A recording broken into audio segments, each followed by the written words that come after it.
నమస్తే, welcome to our channel. నేను మిస్సిరి. ఎన్నికల తేదీలు సమీపిస్తున్న వేళ పార్టీలు ప్రచారం ముమ్మరం చేశాయి. ఇప్పటికే పార్టీలు అభ్యర్థులను ఫైనల్ చేయడంతో అసెంబ్లీ, పార్లమెంటు స్థానాలకు పోటీ చేసేవారు విస్తృతంగా ప్రచారంలో నిమగ్నమయ్యారు. రాష్ట్రంలో టీడీపీ, జనసేన, బీజేపీ కూటమిగా బరిలోకి నిలిచిన విషయం తెలిసిందే. అందులో భాగంగా ఇప్పటికే 3 పార్టీలు తమ అభ్యర్థులను ఫైనల్ చేశాయి. అందులో గుంటూరు లోక్సభ స్థానం నుంచి ఎన్ఆర్ఐ వైద్యుడు డాక్టర్ పెమ్మసాని చంద్రశేఖర్ పోటీ చేస్తున్నారు.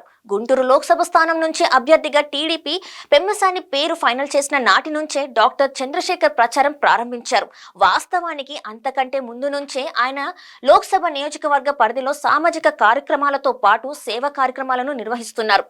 గుంటూరు లోక్సభ నియోజకవర్గంలో తాడికొండ, మంగళగిరి, పొన్నూరు, తెనాలి, పత్తిపాడు, గుంటూరు, పశ్చిమ గుంటూరు, తూర్పుతో కలిపి మొత్తం 7 అసెంబ్లీ స్థానాలు ఉన్నాయి. డాక్టర్ పెమ్మసాని చంద్రశేఖర్ ఇప్పటికే నియోజకవర్గంలో ఒక్కసారి ప్రచారం కార్యక్రమాన్ని పూర్తి చేశారు.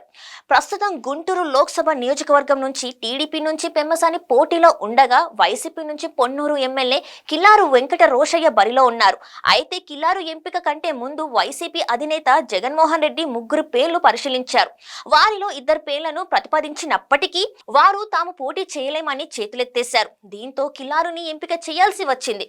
ఇప్పుడు కిల్లారు కూడా తాను పోటీ నుంచి తప్పుకుంటున్నానని, ఇక్కడ మరొకరిని అభ్యర్థిగా ప్రకటించాలని పార్టీ అధిష్టానానికి చెప్పేశారు. దీంతో గుంటూరు లోక్సభ నియోజకవర్గంలో అధికార వైసీపీ గెలిచే అవకాశం లేదని తేలిపోయింది.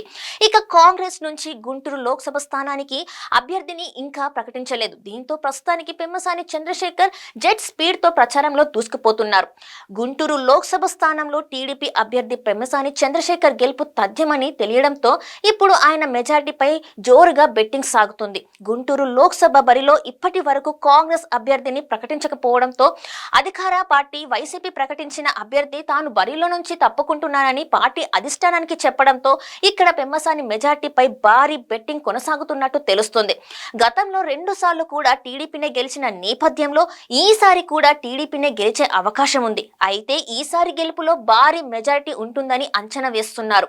రాష్ట్రంలో జగన్ సర్కార్పై తీవ్ర వ్యతిరేకత ఉన్న నేపథ్యంలో మెజార్టీ పెరుగుతుందని, అందుకే పెమ్మసాని మెజార్టీపై భారీగా బెట్టింగ్లు జరుగుతున్నట్టు ప్రచారం సాగుతుంది. లక్షల్లో బెట్టింగ్ కి సిద్ధమవుతున్నట్టు తెలుస్తుంది. ఇప్పటికే సేవా కార్యక్రమాలు, సామాజిక కార్యక్రమాలతో ముందున్న పెమ్మసానికి ఎక్కువ మెజార్టీ వస్తుందని టీడీపీ భావిస్తుంది. ఈ నేపథ్యంలోనే మెజార్టీపై బెట్టింగ్లు దాకా వెళ్ళినట్టు తెలుస్తుంది.